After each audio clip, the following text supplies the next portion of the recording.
Salvador, how you doing, brother? Just grateful to be here, bro. Thank you for having me. Glad to have you again, brother. You know that we have known each other for some time now. Very, very glad to see you and your entrance into the formal market now in the cannabis industry. How have you been? I'm just grateful. I'm just grateful. Man, it's 2020 has been one heck of a year. For me, honestly, it's just going back to my roots. I'm from the Bay Area, California, born and raised, down here in LA now, and I've just, ever since I can remember, man, cannabis has been just around me and in my life. From the Bay, you know, growing up in a family full of musicians and Tell us a little bit about that, man. Like everybody is close like us, so tell us a little bit about your background and how you got to the place you are now. yeah, absolutely. So like I said, growing up in the Bay Area, you know, some people may know me, last name and everything. They may know who my pops is and who my family is, maybe. But they may not know that both my grandfathers on both sides of my family were both musicians as well. Saunders King, my mom's dad, incredible blues and jazz guitarist as well as singer. Man, he could just serenade pretty much anyone and everything, but also spoke the truth and kept it real, and also was doing it during a time where, almost like right now, where, you know, being black or being of color, because he is Creole. You know, he was Creole from Louisiana, came out to Chicago, and then eventually went west. He was playing a style of music that people were not feeling, and just seeing somebody of his physical, just him, they just didn't want to see him succeed. So between him doing blues and jazz and also being inspirational at the same time to like cats like Albert and B.B. King as well, blues legends, you know, it's really incredible to just remind myself, you know, how far the musicality it goes in the lineage of the family. And then my other grandfather, Don Jose Santana, was an incredible violinist and mariachi singer and band leader, coming from Mexico, and, you know, having barely any education at all. He just worked his tail off and worked his way up, kind of like my other grandfather. They worked their way, one over in Mexico, obviously, and then the other over in the US, but similar stories in terms of just coming up and growing into their own and being themselves and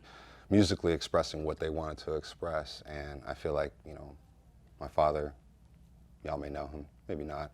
He does kind of the same thing, and I do my best to do the absolute same thing with my music and with my art, and being an artist, musician, entrepreneur, recently a father, and like yourself, you know, it's yeah, man, you know, it's one of those things where I'm just doing my absolute best to just learn as much as I can, be cool with the fact that I don't know everything, and also at the same time just have that strength, that conviction, and that willingness. And I feel like musically, artistically, and everything that's going on in my life, I've really been passionate about transferring that over into the cannabis world, because that's always been a passion of mine. It's something that a lot of people don't know about you. I didn't know about that about you until we met. Pleasantly, it was on a cannabis note also, about the duality in your background, right? And really about honoring the past. And that's something that I was, when we first spoke, when we had our consultation lunch, and I thought that was absolutely beautiful. When I first met you, I asked you to tell me about yourself, tell me about your background, and before I gave a better answer then that I just did now. So no, you said you wanted to honor both sides of your heritage, which is so important, which is so special, especially here in Los Angeles, right, where you have a lot of the clash of the cultures historically, and you have a lot of the stuff going on now in the cannabis industry. There's not a lot of ownership left, man. And so for what you're doing, coming in and right off the jump, honoring those who came before you, paying homage to those who did it before you, absolutely phenomenal. And for those of you guys who think that that's something new, like, no, that was our first conversation that we had. You said that you wanted to honor your heritage. Can you tell us a little bit about that? absolutely, always. I mean, I feel like in order to move forward, you gotta look back to see how far you come, you know, and if anything, history is cyclical, It does repeat itself. At the same time, for me, it's how it repeats itself. It's the art of it repeating itself. Things, maybe a similar story, but with different ingredients. And what I mean by that is, like I said, you know, both my grandfathers being musicians, going through what they went through, Right. overcoming, I mean, I could be here for days, overcoming so many odds, and then realizing that, man, life, kind of like that Jurassic Park quote, man, life finds a way. And I really feel like with the strength, the conviction, the willingness, and that, to never give up, man, just to say no to everyone else that's telling you it can't be done, it can't be. At one point, somebody was telling the dude that the Golden Gate Bridge would never be built. You know what I'm saying? That it's impossible, you're crazy, this and that. And I forget the dude's name, but I mean, and countless lives that were sacrificed, and I can only imagine. But there it is, it's still there. And I love when, I in a way, it kind of personally motivates me when I hear people saying it can't be done, this and that, and I just go out of my way to think, nah, I think there's a reason why. It's because everybody else thinks no, but that means the people that think that it can be done, there's a reason why we're all getting together. The universe aligns us in some way, shape, or form we get together. And going back to your original question, how I feel like it in order to honor my heritage and my family on both sides, is to do it in a way where there's three main ingredients in mind for me always. Authenticity. Just be yourself, know who you are, know your family background, and put that in there, because people will respond to that. They will vibe off that. And it's not about just trying to be somebody else or something else and then make it about you or anything like that. It's about just you being you and being authentic, getting to know yourself and who you are. And it took me a lot of years to really, really hone in on that and really do it like for real, you know? So authenticity, integrity, you know, doing it the high road in mind, always looking at the aerial view, being fair, being precise, but never losing focus, always keeping your mind on it. And then being consistent, just doing it over and over again, the art of repetition. For me as a musician, you know, you got to go through these not annoying, but you got to go these, you know, repetitions of practicing. You got to practice your scales, you got to get this right, you got to get the mechanics.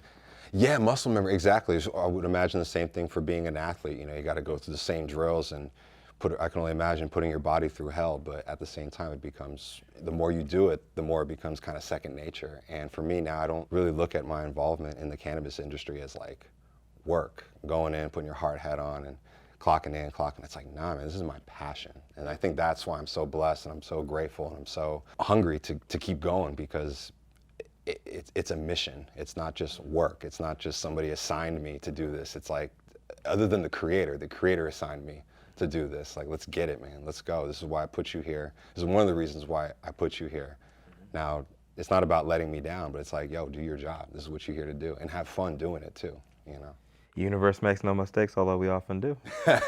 Humans do. Yes. Universe, nah. We do. Are we human though? Oh man, last time I checked. Hey, I don't know, man. We're an invasive species. No, yeah, you know we can go down that all day. No, yeah. So, right there. yeah, we actually met like on some like activism shit too, man. Yeah. And yes. I just like love that about you. And when we first met, I did my homework behind the scenes, but to actually have our conversation, I think we had like an hour-long lunch. We were there for like 2.5, almost 3 hours. I felt bad. I kept you for your next meeting or something. No, man. We just went down different paths right there and just talked about the different communities, what needs to be done, what is being done, why it's wrong right now. And what would you say is the biggest difference between like the Bay Area and down here when it comes to the activist front? You know, that's a great question. I feel like it's definitely, the activism is definitely there. It exists in both areas. Man, it's been so long since I've really spent some time up in the Bay. I know it's there in Berkeley. I know it's there. I know a lot of my homies that are still holding it down up in Frisco. A lot of my homies still holding it down up in the O, in the town business, and even down south in San Jose and the other parts. I'm from the Northern Bay, like the Marin area, like Marin County to be exact. However, I spent so much time in the city in San Francisco, and My family lived there. I have lots of family that live in Oakland. It's like Los Angeles in that regard, where it's so, you have to drive to get there. You got to cross a few bridges, maybe even take a ferry, but there's diversity. You just got to go there. The area that I was in, I was just, oh man, I just needed the diversity so bad. You know, it was just so. The limousine liberals up there. Man, it was to the point where I was going to a high school, or I was going to go visit a high school, and I was in 8th grade. And I was going to go to my local high school. You know, I was just going and visiting there, and I saw some of the kids up there. They were driving like brand new Benzes, brand new Beamers, like brand new, and I'm sitting there with my 87 Volvo, you know, with 100,000+ miles. I thought I was king of the road when I first got that car. And I thought it's a hoopty bucket, but oh my God, I celebrated that thing. What model was it? It was a 88 740. Nice. We had a 90 940 turbo. Yeah, those things are tanks, man. They are freaking tanks. Yes. And I ran that thing to the. Long story short, man, it got me to the point where I realized this ain't for me, man. I'm not gonna thrive as a human being. My future is not going to thrive if I'm here, because there's way too many people that have grown up privileged, and then they recognize that, or they don't, and just. They're not conscious of it and just continue to implement on everybody else. And for me, I was like, man, there's just no growth. They get to a certain point, and then metaphorically and physically, they park their car because they get complacent enough. Right. And for me, I'm like, nah, I want more. I want to do more. I want to somehow use my platform to be more inspirational, or you know, be there for somebody if they're in need of something and nobody else is stepping up for them, you know, especially in the Black and brown communities. And that's what I was going to say is the main similarity between Northern and Southern California. From what I've experienced, the activism for both Black and brown is definitely there. It's just about who the state, who the federal, whomever can quiet or silence, you know, or attempt to silence the most. But as they know, man, our strength's in numbers, man. We can never be silenced. It's all about coordination and organization. Staying on message. And I think that's, every time I go up north, man, I just get so inspired. I think it's just the DNA of the Black Panthers and what they built up there. And you know, it's like more gangland down here, so there's a lot of that clashing, but I just think it's like beautiful, like going up to Oakland. I love Oakland, man. I do too, man. I do too. If I wasn't down here, I probably would be up in Oakland or like Berkeley, Oakland border somewhere up there, man. You're right. It's got a flavor. It's got a vibe. It's just something. It's just something over there, man. You just feel it in you. You do. But you feel it down here too. I feel like LA. It's not like it's funny. So I can answer your question again by doing it this way. So growing up in the Bay, the Bay Area has always try to project this image of what Los Angeles is. And, you know, especially in like the 80s and the 90s, it's either gangland, like you said, Bloods and Crips, or Latino gangs, they fighting each other, or you got Hollywood, you know, glitz and glamour, you know, Lakers are winning. Hollywood's not even LA. That's what thank you for, you already jumped, you already got to where I was trying to get to, so let me bring it back. I get so mad. No, you're right. And so so when we come down here, so my pops, he would play these annual gigs at the Greek Theater, sometimes at the Bowl, but mostly at the Greek Theater. We come down, we fly in, and first of all, I'd be like, man, even in September, October, I'm like, it's so much warmer down here, so much warmer down here than up there. I'm on the plane, I'm bringing parkas and coats because it's cold up in the Bay. Even in August, it's freezing up there, you know, to our standards. But then you come down. It gets cold. It gets cold. That's people from the Midwest and the East Coast are like, don't talk to me about cold. That's why we didn't move up. Well, I lived in Chicago 12 years. See what I'm saying? So you can say I didn't think it was that bad, but I couldn't get my wife to move up there because they actually have winter. You guys actually have winter up there, right? We have winter, but then it's also like it's year round. It's like Ireland, or it's like that. It's year round. It's a what's the word? It's a lifestyle. It's a lifestyle. But growing up there, man, it's a vibe, man. As y'all kids say, it's a vibe. But for me, I don't take any of it for granted. So the Bay Area is like LA is. They're kind of, you know, Hollywood. It's either gangland or Hollywood. It's either stuck up or it's ride or die kind of thing. And up in the Bay, and I'm like, in the Bay, it's like peace, light, love, and this and this and that. I'm like, interesting because I go over to Oakland and Frisco and I see a little bit of what y'all talking about in LA. And then I go to another parts of Frisco and I see a little bit of like the glamorous, especially in the late 90s, early 2000s, the .com and just everything kind of coming up. And I'm just like, I'm confused. And then I realize, I'm like, man, just like this country right now is and you know, Naranja Pendejo and La Casa is trying to continue to divide us all.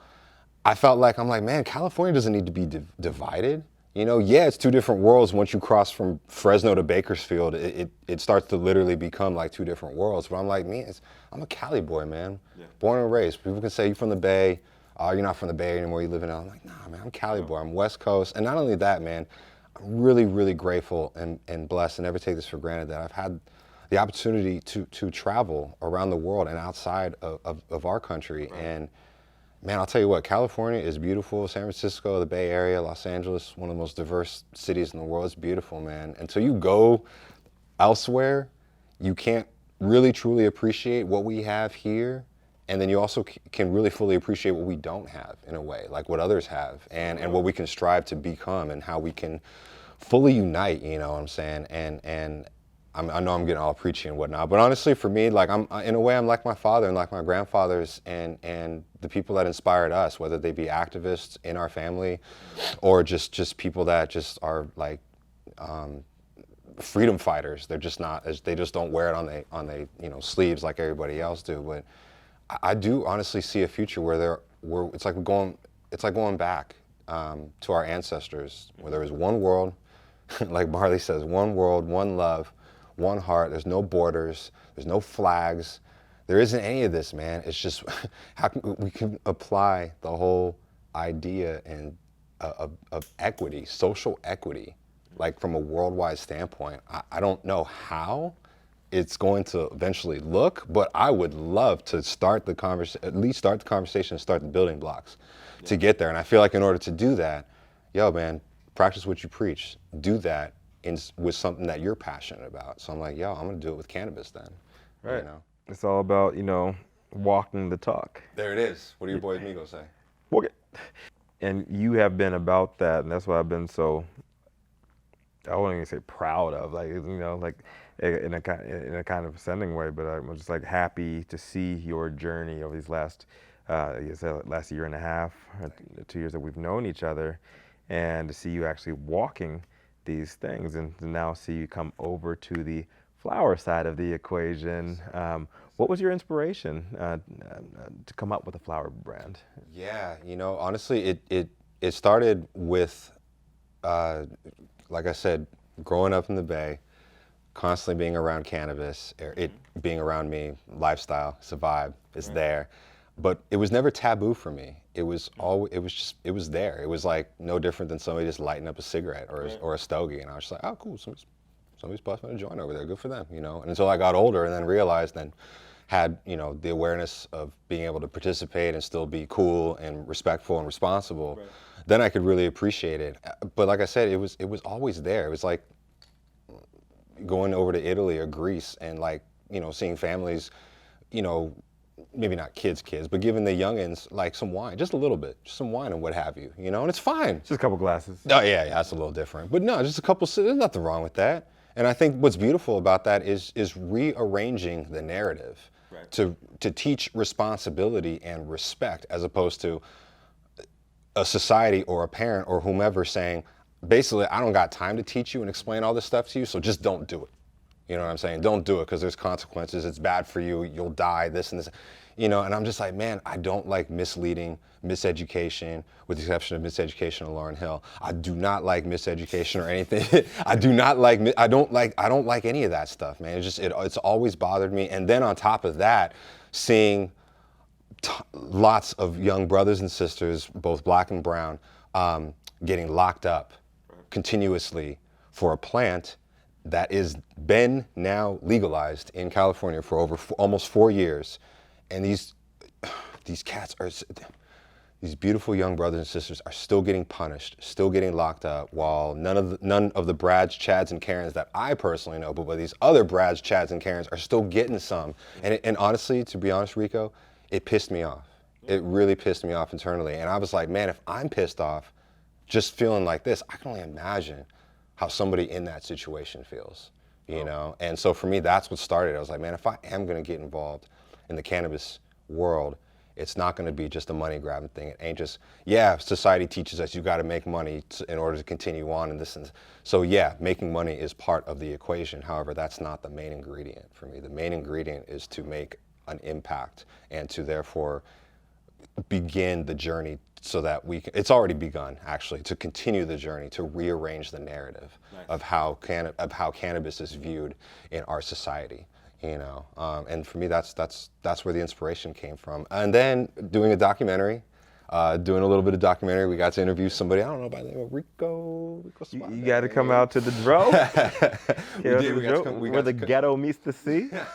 It was beautiful, man. It was a beautiful day. Right. Everybody thinks I live in the damn ghetto, and I bring them out there. Like, if that's the hood, man, sign me up. Seriously, at least you got a view, man. Keep thinking that it's the hood. Yeah, for real. Man, it was beautiful. We got to hang out that day. You got to open up your spot for us. We got to kick it. We were in the opposite positions. I was interviewing you interviewing me. Yeah. Now, and it started with that documentary with yourself, with a couple other gentlemen and ladies that we also got to interview. Then we went up to, right before the shutdown, we went up to Oakland. Right. And we got to interview my homie, Deji Simmons, who's up there, cultivator for Special Branch and the Cloud9 brand.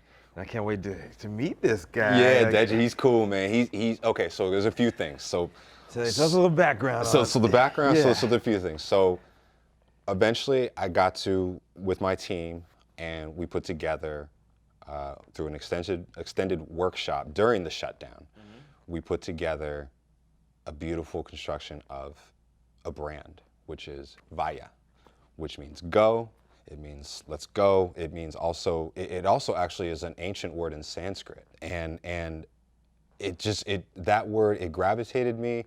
I gravitated towards it. And then I felt like I really wanted to make sure that the brand matched the image that was in my head of when you say Vaya, I want to make sure that you see the narrative that's being rearranged. Black and brown are now getting some in social equity. Via,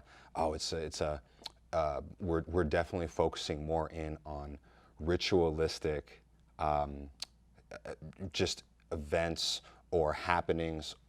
Whether it's, you know what I'm saying, whether it's just you and I real chilling. Stuff, like natural, holistic. Yeah. There it is, holistic. Nothing culty, nothing anything like that. No sacrificial animals. There's or nothing wrong with like cults, you know? What is a cult but a successful religion? I know, right? I mean, in a way, we're all somewhat invested in some corporate cults nowadays. But you know, like for me, man, honestly, it all happened at the same time. So the shutdown happened in March, right? We're up in the Bay. I'm talking with Deji. Right. We're talking about the brand and we're talking what we're doing. And actually, we're not even talking to him about the brand per se. We're just talking about some ideas and I'm infusing that in the interview. Next thing I know, I'm talking with them and we're pretty much doing it's called the white label deal, if anybody's familiar with that from a business term. Basically, I got the Coca-Cola bottle, if you will, and then somebody else got the product that's going to go in it, and that's collaboration. We're calling it the black and brown label deal. That's what we calling it. Yeah. Deji is beautiful, Cuban, so Afro-Cuban, and he's also a Yoruba priest. That's like the interesting twist. So the connections that I started finding out here and there, where I'm like, okay, the brand. Ancient, ritualistic. Yeah. Vaya's slogan is ancient wisdom that meets modern medicine. So it's going back in order to go forward, you know. Yeah. And there's something about that simple mindset. It's not even simple, but just on the surface, that just taking that for what it is. There's so much. Ain't nothing simple about it. I was just gonna say there's so much depth. There's always levels. There's so much depth to it, and that for me is where I was like, okay. In order to complete all the depths, in order for me to understand all the levels, we got to have a jump off. We got to start somewhere. So Deji and myself, we continued the convo, made the business deal happen. Of course, this was right during the shutdown, so things happened a little bit slower than I wanted. But at the same time, it's real easy to quit. It's really, really difficult to continue on and finish and follow through, especially for a used to be tortured artist like myself. But nah, seriously, honestly, but man, you did it, and you're weeks away now. that's what I'm saying. And now I can honestly say that I'm really, really excited to be able to present something. Imagine a little Via right here, just right here. And we got some amazing flavors. We got some amazing, everything that Via does, the mindset and the slogan, the concept. We are conscious of producing products with purpose. Whatever we produce, it has to have a purpose. So the jars and the packaging that goes in it, it's got to be as eco-friendly as possible. Right. We want to be as conscious and thoughtful as possible. And in the midst of doing all that work and fine-tuning and being I'm really not A-type personality, but I'm learning to become A-type personality in this process. At the same time, I'm learning to not forget to have fun, man. Learning a lot, but man, I'm having so much fun. And I know that the end game is, like you were saying, the word proud. We haven't done anything yet, but man, I'm just proud of being a participant of this event. Just participating in this and being a part of this is incredible. I'm just so proud of it. And I want to do more. I want to continue to work hard and get to that end goal, and then not make the end goal, get to another level where we're trying to go. I think the craziest thing about this, man, is the essence of the cannabis industry is built for motherfuckers like you and I, right? And it just so happened that like right now, where we are in the industry is where I was escaping, in my past life. But whereas a lot of folks that follow their passion, sometimes their passion doesn't come with the money side of it. And I see this as a great opportunity to bridge that gap and actually create avenues of wealth for the folks that have such a passion that goes back generations, if you will, and they can actually make money off of this. And you can actually beat our, melanin deficient friends, like they're coming in, colonizing the industry. You can beat them at their game if you just learn the basics of how to run a business, know the supply chain, and that's what I admire most about what you're doing. And likewise, likewise to you too, man. You're one of my inspirations too, man. Seeing what you do, I'm like, man, I'm like sweating at the end of the day, and Rico's just barely breaking a sweat. I'm like, man, okay, I gotta just shaping up, just get bigger, get stronger, get wiser. Pretty soon it'll be effortless, But thank you. Just gotta keep good weed smoke, man. That helps. That helps too. Yeah, you got to dull the blade at the end of the day, so you're sharp in the morning. That's true. Well, and then iron sharpens iron too. You've hung out with a lot of cats that, on different levels and in different chapters of their life. I'm sure they will all say similar things to you in terms of just different inspirations, different quotes, different bits of wisdom, and for me too, same thing. Sometimes it was, not everybody approaches it where it's just like they put your arm around you and say something that'll, very lullaby-y, but also very inspirational. Sometimes it's just, it's grind and grit, but at the end of the day, we're all traveling together. Maybe in different pods or in different cars. Sorry with the analogies. We're doing, we're at the end of the day, we're trying to get to the same place. Yeah, and for me, we're all on the same highway. Well, thank you. That's what I'm saying. We may suggest different avenues and different roads, different routes to get there. But we're trying to get to the same spot, man. At the end of the day, and that's for me where I'm like, okay, I can learn how to be professional, and I can learn how to. This is where a lot of people. I see it all the time, man. In business, especially, it's so difficult to be able to separate personal from business, and ego from reality, or actuality, So. And I try to tell my friends the same thing, right? I'm like, if we go into business, I'm always gonna love you, as a brother, as a friend, as a sister, as a friend.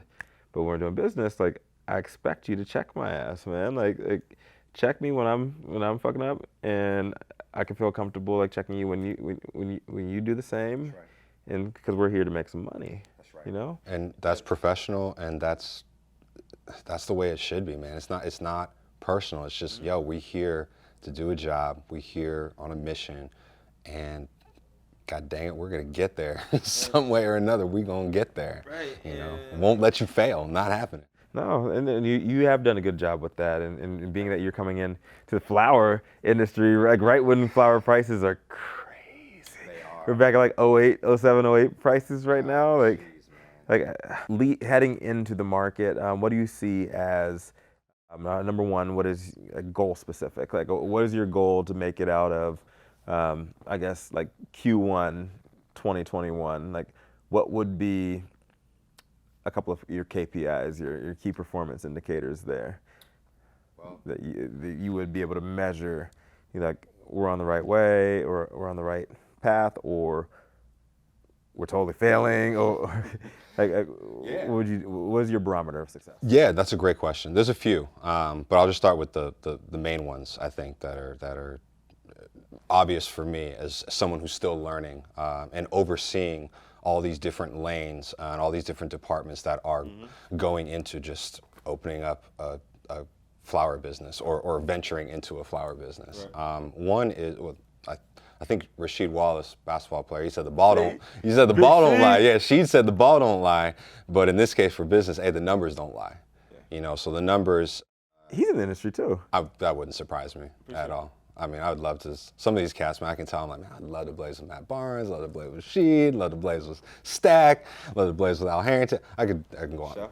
All of them, yeah, sure. all of them. What's it called? Like, numbers don't lie. So obviously, profit margin, if we're in the red or if we're breaking even, at least if we're breaking even, we can work a little bit. But, you know, being in the red, I've done that before with other things. We don't need to get into that. It don't work, trust me. It really don't work.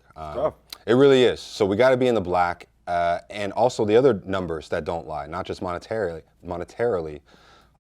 social numbers, you know, the influencers as well as the followers. Nowadays, man, like maybe when we was kids, society has really just become a giant, excuse my language, a giant fucking popularity contest. It really has been. Your resume is your social media is your resume. How many people and how many followers you got is credible. But look, rather than getting upset, like you said, the game is chess. Yes, the game is chess, not checkers. And so it works. It does. And I hate it. I hate that it works. No. I was just getting ready to say that. It really does. And for me, I'd rather focus, going through all these basketball players and all their, you can smoke with them now. Yeah. Well, I'm going through all these basketball players, but I'm also going through all their metaphors. But Shaq says, I don't get mad, I get even. And I do my best to implement that mantra in what I do as well, especially from business. So I'm like, okay, rather than getting upset, like, why are these numbers more credible than the money that should? And I'm like, nah, make it work. Split the difference and figure out why this works. And then also, don't get mad at it, get even. Be like, hey, figure out why does this work? Why does it work for others? And how can you make it work for yourself? Okay. And so for me, I'm like, those are the avenues that I'm really, like I said, there's a few others, but for me, that's really the main one, is your social media, your presence, as well as the sales, you know, getting into the dispensaries, as well as connections, you know, through the online ones. I think there's like Ease or the Goddess and stuff like that. And the Green Goddess delivers? Green Goddess, thank you. You know, so just making connections and like yourself, who's just such a natural at networking and connecting people and being a connector. That's what I'm also learning to do. Is just nowadays you really just have to learn to be a Swiss Army knife. You just got to be a jack of all trades. Just learn the basics of everything as much as you can. I feel like more times than not, that's how you can. Successful, I think, is a word that it gets thrown around so much, and I feel like it doesn't really define everything. I think relevance is more of a term that I would like to be affiliated with rather than just successful, because as long as you're relevant, I feel like that's success in itself. You know what I'm saying? I mean, you know, depending on if you're positively relevant or I guess negatively relevant. But overall, I'd rather be relevant and do something that it's not going to go away. And if anything, in 2020, man, with people losing their minds and going crazy, cannabis in the industry, it's thriving. And I was having this conversation with a homie the other day. They're like, man, through COVID, what company, or this is early on, like when the shutdown, who's benefiting from? I was like, I can tell you one company or one industry that is for sure benefiting through all this. Right. Cannabis. Ain't nobody, it's not going anywhere. People are losing their minds.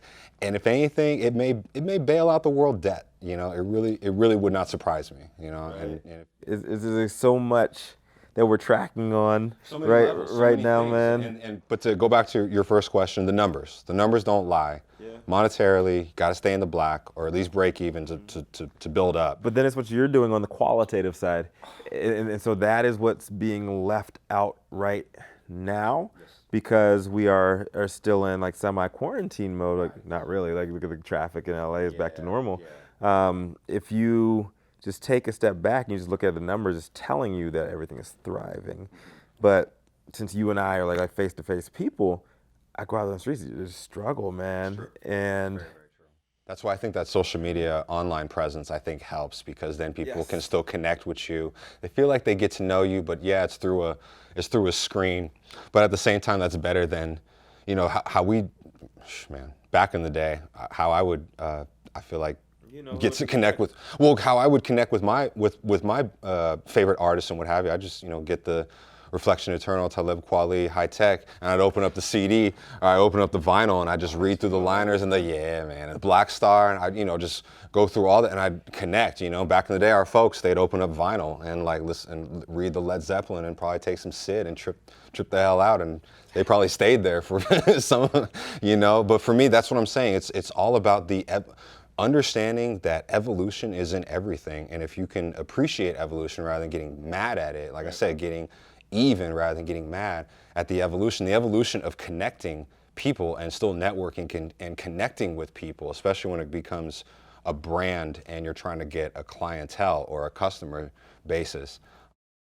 I feel like that networking and that connection is still tried and true. It's about how you do it in the era in which you're doing it.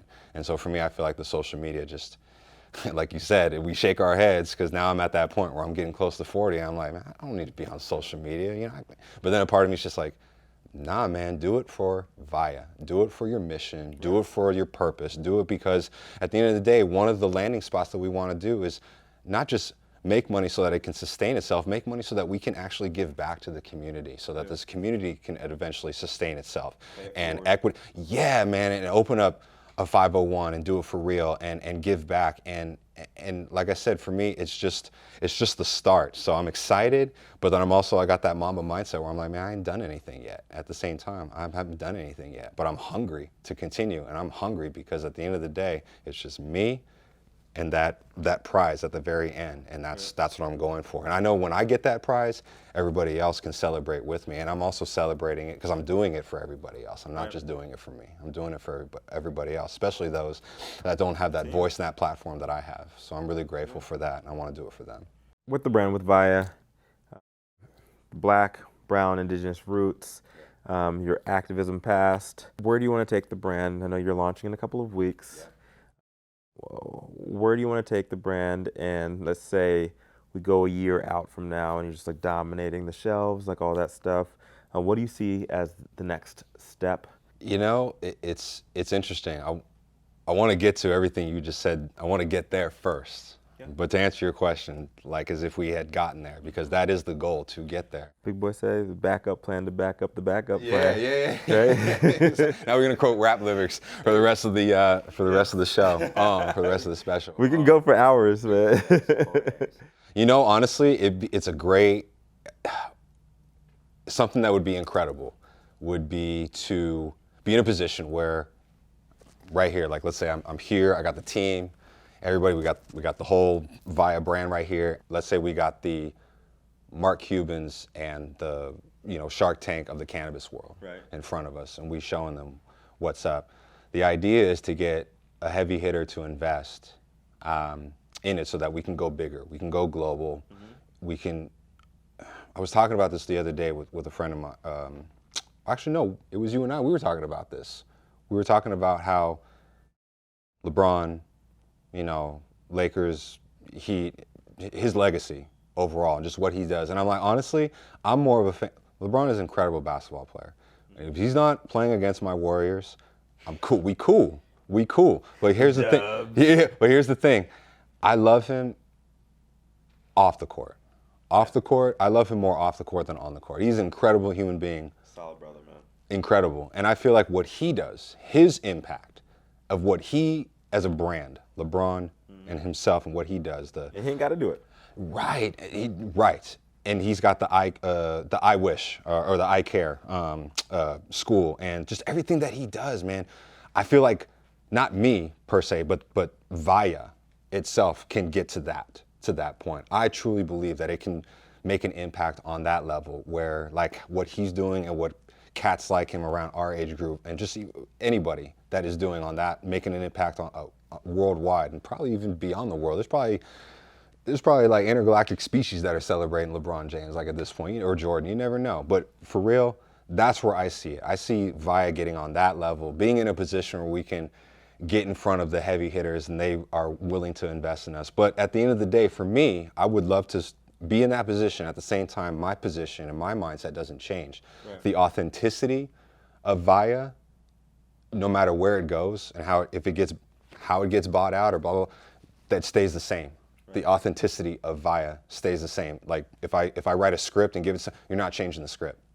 I have too much integrity for that. Right. And what we built, it's way too important for anybody to change that and to potentially sabotage it because it's about somebody else's agenda. Right. And what have you. And it ain't about that. So authenticity, consistency, and integrity. That's why I keep saying those three words, because that's what's gotten me to this point. And I feel like that's what's going to help continue to get Via to move forward. That along with much, much more. However, I feel like those three key ingredients, plus the willingness, and I'm just grateful that yourself, my team, Jess and Vincenzo, Deji, God, I can go on and on. Everybody else also seems to vibe off of what, it's not even just me and what I'm saying. Like, I know I'm doing something that I'm supposed to be doing because everybody else, I see the inspiration. Right. When I talk about it with somebody else, I see them like light up and be like, oh, that's cool. Somebody in your position doing this, saying it like this and doing it about this. That's not very common these days. You don't see it like that, where you could be potentially corporate, but you're doing it more or less on the underground communal. I'm like, I don't see any other way why I would do it. You know what I'm saying? Like to me, it's a no-brainer, where everybody else, in a beautiful way, like not analyzes it, they crystallize it. You know what I'm saying? Yeah. And for me, I'm just like, man, I'm just doing what I feel like the Creator put me on this planet to do. And that's just to make it that much better than when I last left it. It's really just that simple. You got a seed? Straight up, man. Straight up. That's it. I love it. I cannot wait to try the flower. Yeah, I was gonna say next one. We're gonna come. Yeah, we're gonna have you out when it actually drops. We're gonna have it right here. We got our own. Rico's gonna be Vanna White. I'm gonna be the other. I'll be the other one that. I'll be you. Be Vanna White. I'm Cara Black. I'll be Vanna Chicano. Via Chicano. Yeah, yes. I can't wait. I can't wait to try it. Flex with that a little bit. Absolutely. Get lifted. And maybe we'll get Deji, some other guests, or some people up on here to talk about it. But yeah, whatever you want to do, and we'll take care of you, man. For me, I'm just grateful to be here, Rico, to be able to share this and like 'twas meant to be. Yeah, exactly. And for me, I know that the future is bright, and I really feel like cannabis is it's ancient. It's an ancient plant. It's been here since the beginning of time. Yeah. I mean, I wouldn't be, if you believe in this type of thing. Anybody who's listening. If you believe in dinosaurs, I bet you dinosaurs were munching on weed plants. They were getting high as shit. I think they were actually smoking, dude. Yeah, I wouldn't be surprised. A wildfire happens, the weed plants go off, these dinosaurs, T-Rex is high as shit. I saw a cartoon of like a brontosaurus rolling a J. Dude, it would not surprise me. The plant is ancient, and if it survived, just like crocodiles and these other things that were part of if it all survived, it means that it was meant to be here. It's medicinal. It's a healing plant. Just like everything else, it has to be educated, education, which is another thing in society where I feel like we have it, but then we don't. Whole nother conversation. Yeah, we can talk about that. We have that's a whole nother, but that's what I'm saying. Like, I want to be able to continue to use this platform and this opportunity to teach as well, and also learn, that's the thing. The minute I learn something, I'm so fast to teach it right away, like share it, because I'm just so geeked out about learning. shoot, I wish school was like this back then. I would have actually paid attention, did a much better job probably. But no, for real, like I feel like it's been here.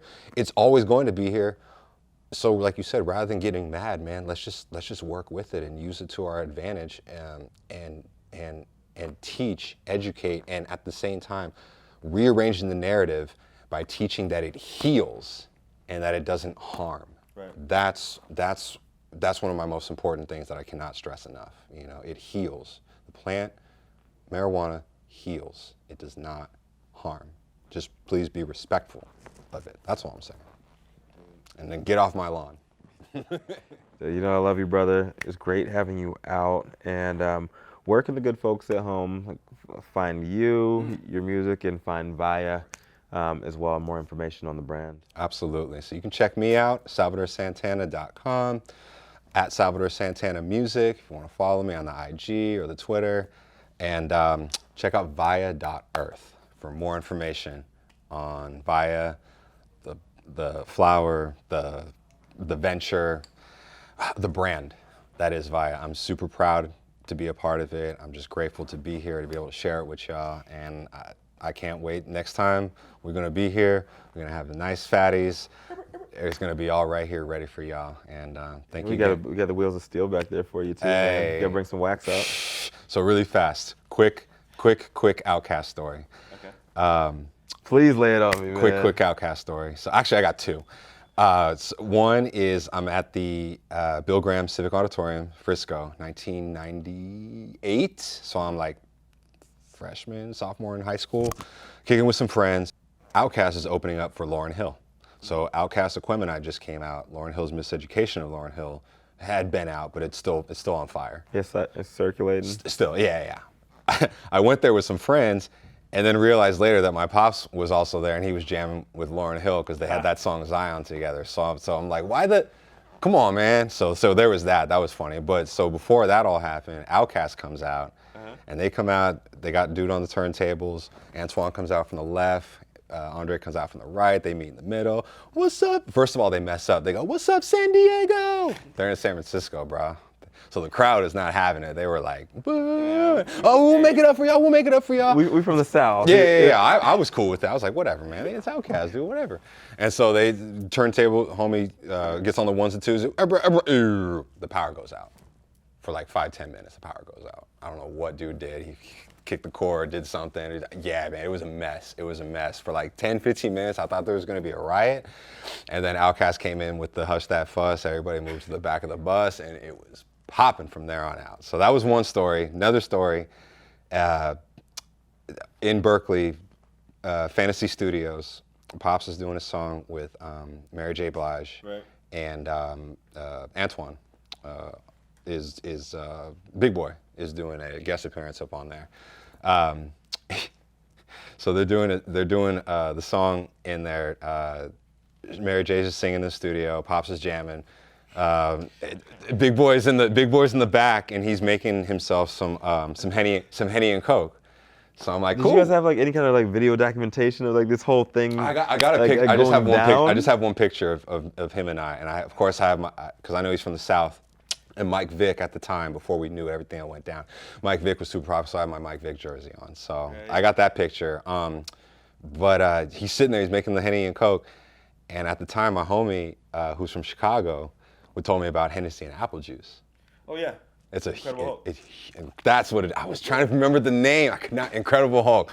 Yeah. So I was trying to tell Big Boy. I was like, "Yo, Henny." The blue ecto cooler. That's shit. the other one. I didn't get that far. The blue motherfucker and I started passing out. Incredible Hulk. I started passing out after two Incredible Hulks, but Hypnotic. Yeah, that was what it. Well, man, you got to be careful with that stuff because seriously, it's so sweet. It's like that honey jack, man. You get 2 or 3 in you, all of a sudden that world starts spinning and you start talking all that crazy. But anyway, we chilling. And Big Boy's making that the Henny and Coke, and I just drop him on him. I'm like, "Hey, Big Boy, man, big fan. Hey, you heard about Henny and Apple?" And he's like, "Hennessy and Apple.